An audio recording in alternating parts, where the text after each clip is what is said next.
नमस्कार दोस्तों। आज के वीडियो में हम सिर्फ स्टॉक रिव्यूज करेंगे। तो पहला स्टॉक जो हम रिव्यू करेंगे वो है HPL electric and power limited and this was recommended by Naveen Sharma to get reviewed.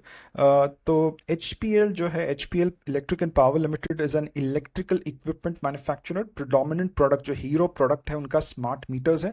20% market share है स्मार्ट मीटर्स में और करीबन 60% बिजनेस जो है स्मार्ट मीटर्स से आता है। राइट, दूसरे भी प्रोडक्ट्स बनाती है ये कंपनी, जैसे स्विच गेयर्स बनाती है, इलेक्ट्रिकल कंपोनेंट्स जो भी है, इलेक्ट्रिकल इक्विपमेंट्स है जो बनाती है, प्रिडोमिनेंटली बनाती है। जैसे ये LED लाइट्स है, स्विच गेयर्स है, घर के अंदर जो इलेक्ट्रिफिकेशन होता है उसमें उसके प्रोडक्ट्स बनाती है, घर के बाहर जो इलेक्ट्रिफिकेशन होता है उसके प्रोडक्ट्स भी बनाती है। Right, and this company predominantly works with the government. Right, power utilities से भी उनके कुछ ऑर्डर्स आते हैं, बट गवर्नमेंट के साथ जो गवर्नमेंट का एक मैसिव टेलविंड है इलेक्ट्रिफिकेशन का, जो कोविड के टाइम पे करीबन 2022 में एक तरह से शुरू हुआ था, and this cycle is going to go up for, there is a lot of time for this, there is a lot of steam in this cycle, the power cycle. तो एक तरह से ये पावर प्रॉक्सी है। Digital metering, smart metering जो है, that is what this company manufactures. This meters is what company manufactures. Order book is pretty solid, 3500 crore की order book है, which is 2.2x of FY25 revenues. This is really good order book that this company has. Capex is 100 crore that it wants to do, तो capex भी कर रही है। net fixed asset इस company के बढ़ रहे हैं। गाइडेंस देने से इनकार कर दिया मैनेजमेंट ने। फंड रेस जो capex के लिए होगा वो डेट से होगा, इक्विटी डाइल्यूट नहीं करेगी।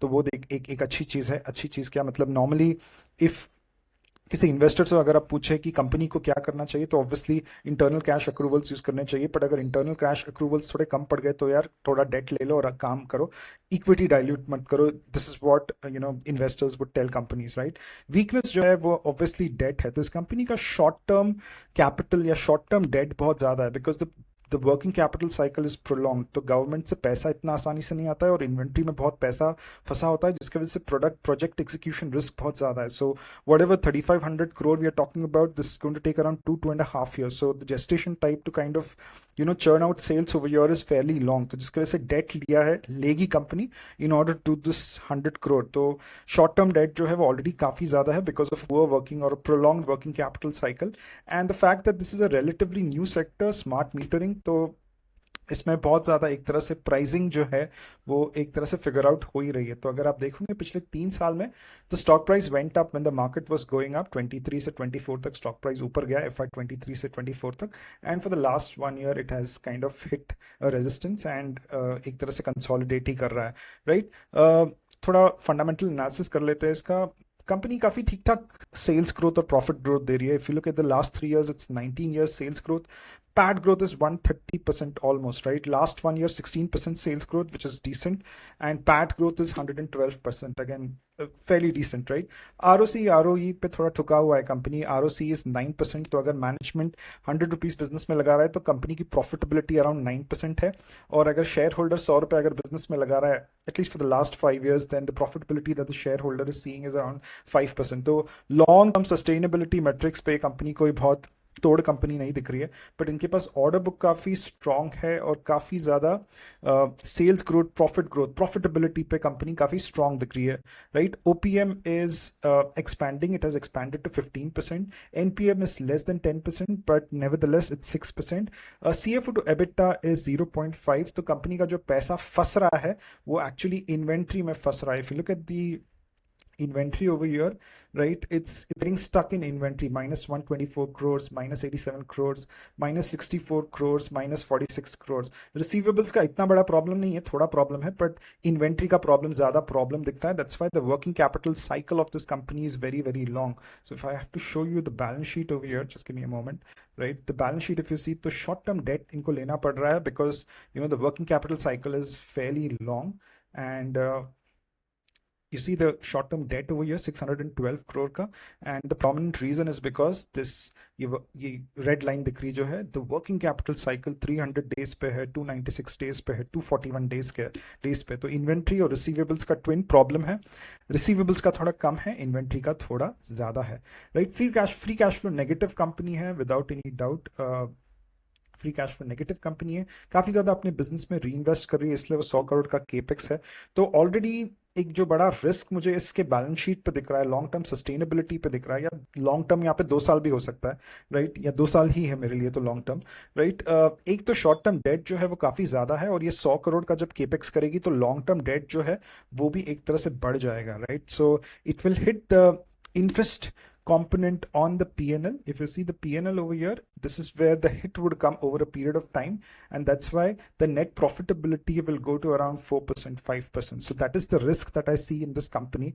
The net profitability is low because debt is going to get heavier on the balance sheet. But if you look at the growth prospects of the company, I think the growth prospects are very very good. तो अगर EPS growth आ रहा है, sales growth आ रहा है, profit growth आ रहा है, तो भले ये CFO to EBITDA 0.5 है और debt बहुत ज़्यादा है, स्टॉक प्राइस ऊपर जाना चाहिए, बट मार्केट ने अभी तक स्टॉक को ऊपर जाने दिया नहीं है, क्योंकि ये जो रिस्क्स है वो मार्केट क्लियर कट देख रहा है, राइट। तो द पी इज 36, द लास्ट 5 year P is 47, PG is 1.1, the stock price went up by like 12% in the last 1 year, and the stock price went up because of the EPS growth. तो EPS almost double से ज़्यादा हो, 6.8 से 15 हुआ है।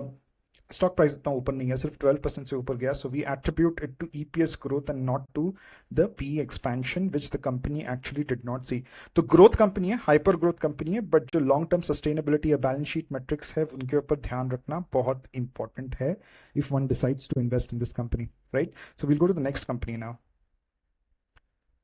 सो the next company is Ajax engineering limited, और इसको review करने के लिए मुझे कहा गया है बाय कीर्तिराज 3498 एंड रतिन दुआरी, राइट। तो दो लोगों ने मुझे इसको रिव्यू करने के लिए कहा है। काफ़ी मुझे एक डिसेंट कंपनी लगी ये, मैं फंडामेंटल एनालिसिस करूंगा इसका, but let's get an overview of this company because मुझे नहीं लगता बहुत लोगों को इस कंपनी के बारे में पता है, right. So this has around 75% market share in the self loading concrete mixtures. तो जो डिगर होता है, राइट, ये डिगर जो होता है ये कंपनी बनाती है, और इसका जो मार्केट शेयर है वो 75% है डिगर बनाने में, राइट। तो जो आपने देखा होगा कंक्रीट के या फिर सीमेंट के जो डिगर्स होते हैं वो ये कंपनी बनाती है।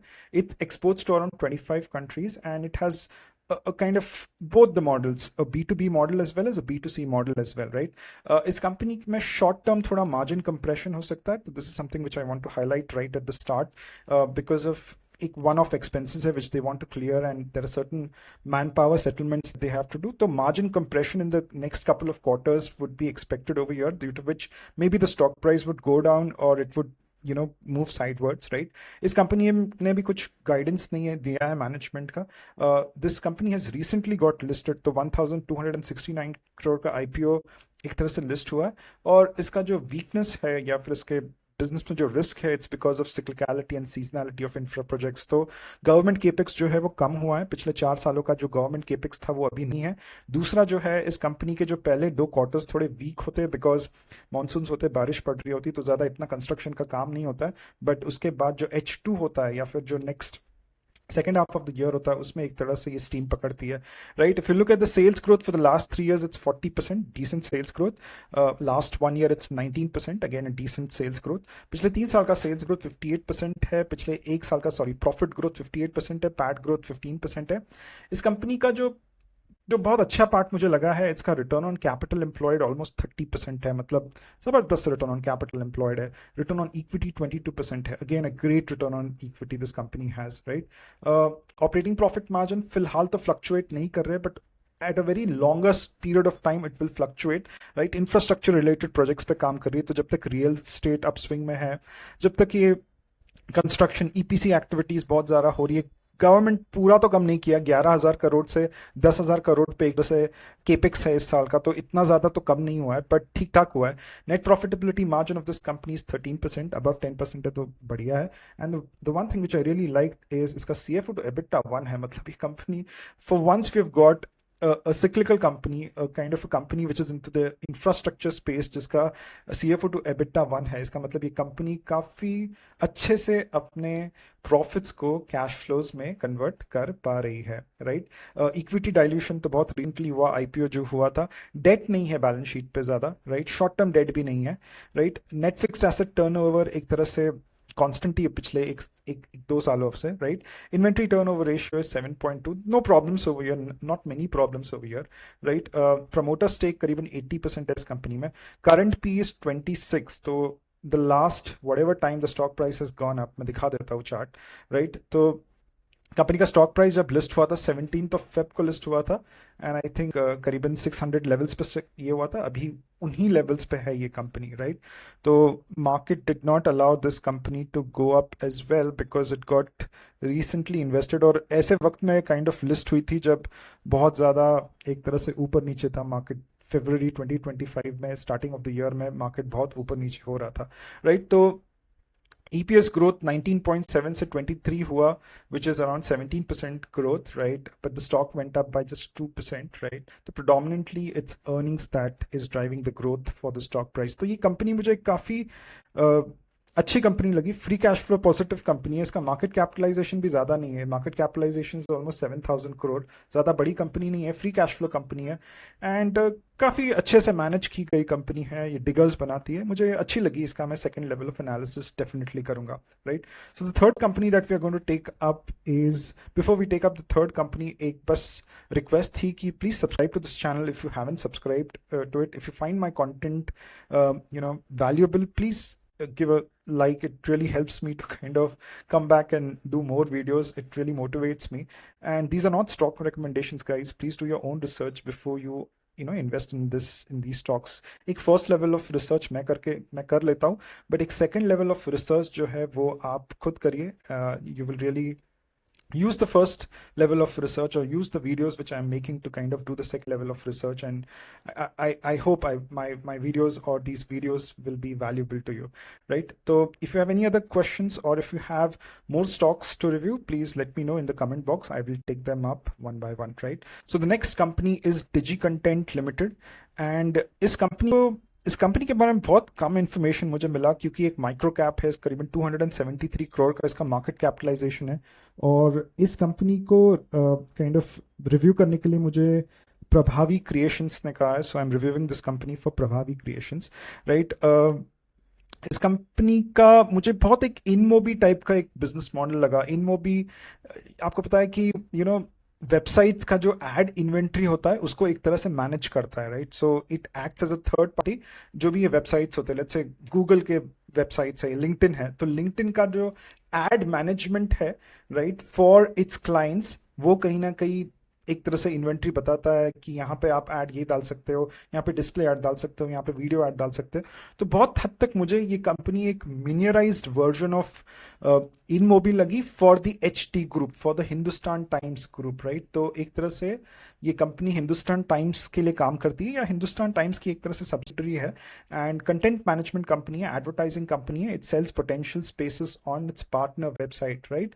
तो इस कंपनी का जो सेल्स ग्रोथ, प्रॉफिट ग्रोथ मुझे कोई ऐसा इतना ज़्यादा कुछ ज़बरदस्त नहीं दिखा, राइट? भले on paper pad growth 325 crore है पिछले 3 साल का, तो पर 5% है, तो कोई इसमें प्रिडिक्टेबिलिटी नहीं दिखी मुझे पैड ग्रोथ, सेल्स ग्रोथ में. 7% is the sales growth for the last 1 year, 3 साल का 11% है. ROE ROC ठीक ठाक है, बट अगेन काफ़ी इनसफिशिएंट डेटा मिला मुझे. यहाँ पे 28% दिख रहा है, यहाँ पे 2114% दिख रहा है, तो थोड़ा विश्वास करना थोड़ा मुश्किल हो जाता है इन सब चीज़ों पे, राइट? CFO टू EBITDA 0.9 है इस कंपनी का. इसका मतलब ये है कि अपने पार्टनर ग्रुप से काफ़ी सही तरीके से कंपनी पैसा निकाल पा रही, तो वो एक अच्छी चीज़ है इस कंपनी में.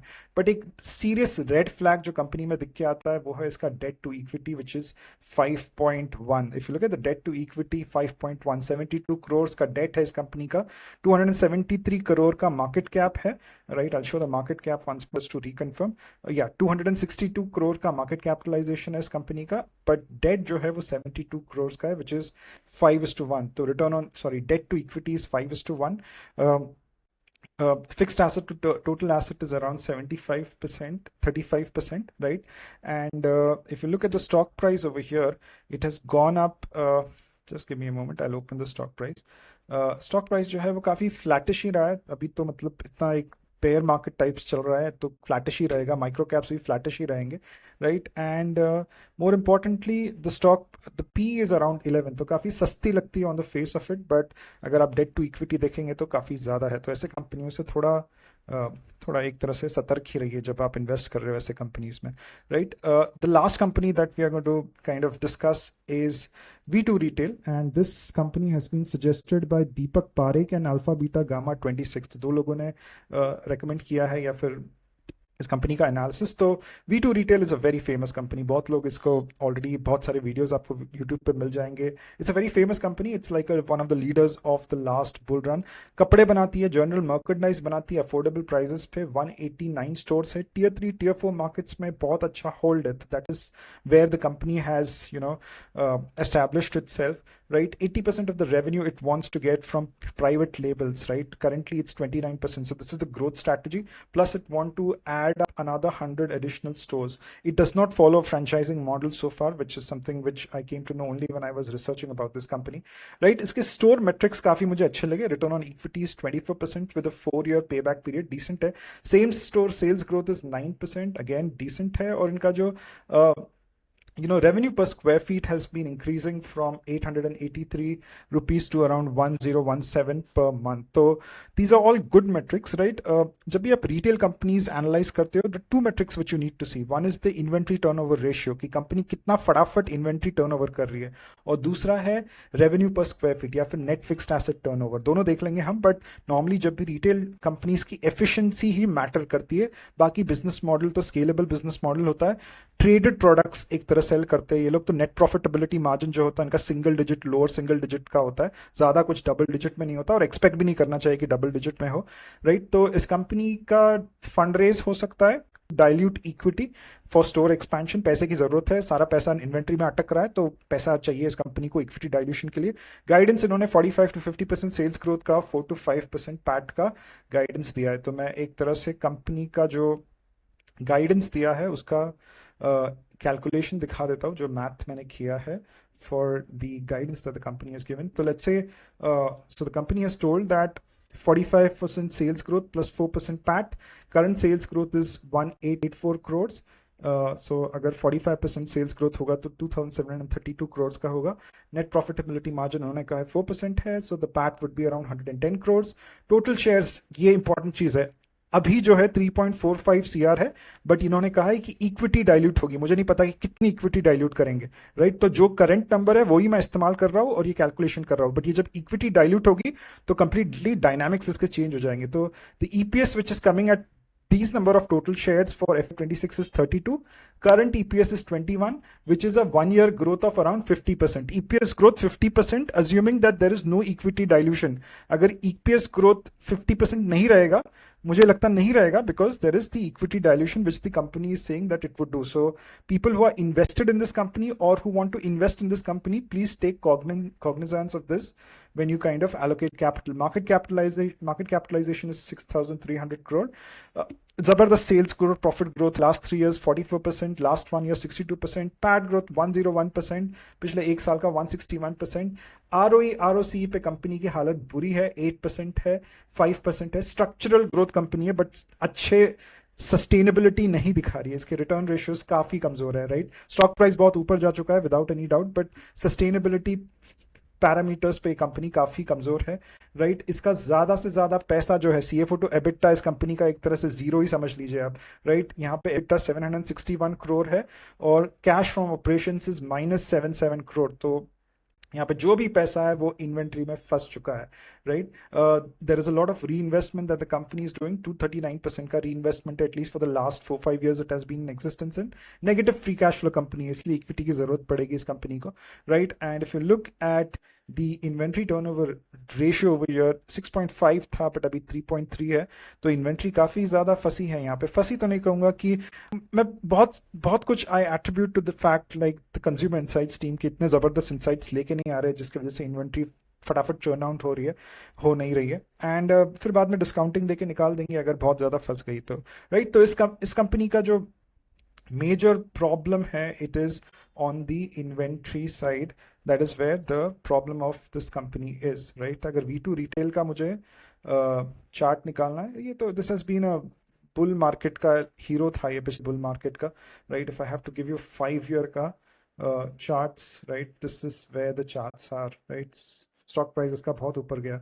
So for the people who are invested in this company, I mean, there's no harm being invested in this company further as well. But the people who want to invest in this company, थोड़ा देख समझ के ही कर लो जो भी करना है, because already stock price बहुत ऊपर जा चुका है, and you know अच्छा ग्रोथ प्रोस्पेक्ट्स दिखा रहे हैं, राइट? जो मैं इन्वेंट्री की बात कर रहा था, look at the inventory over here, right 156 crore 136 crore, तो बहुत ज़्यादा इन्वेंट्री में फंस रहा है। रिसीवेबल्स में कुछ फंस ही नहीं सकता because negative working capital cycle पे चलती है कंपनी, तो कपड़े लेने से पहले आप पैसे देते थे कपड़े के, तो रिसीवेबल्स का कोई इशू नहीं है। Inventory is one kind of risk that this company has, but I think growth में तो ये कंपनी बहुत ज़बरदस्त आगे जा रही है। It has found a niche of for itself in tier 3 tier 2 countries बोल रहा हूँ, tier 3 tier 2 cities, right? The other thing is valuation. So if the normally मेरा स्ट्रक्चरल ग्रोथ कंपनीज को वैल्यू करने का एक बहुत थंबनेल है मेरा, एक तरह थंबनेल बोल रहा हूँ, एक थंब रूल है कि if the EPS the valuation of this company, the P cannot be more than 2x of the EPS growth. तो यहाँ पे EPS growth is 262%, right? या फिर 162%, almost more than double का EPS growth है, and the current P is only 87, तो current P only लग रहा है EPS growth के सामने, right? तो which means that the market is ready to give this company handsome valuations because it expects a lot of growth from this company in the near future, right? So that's a brief about all these four companies, guys.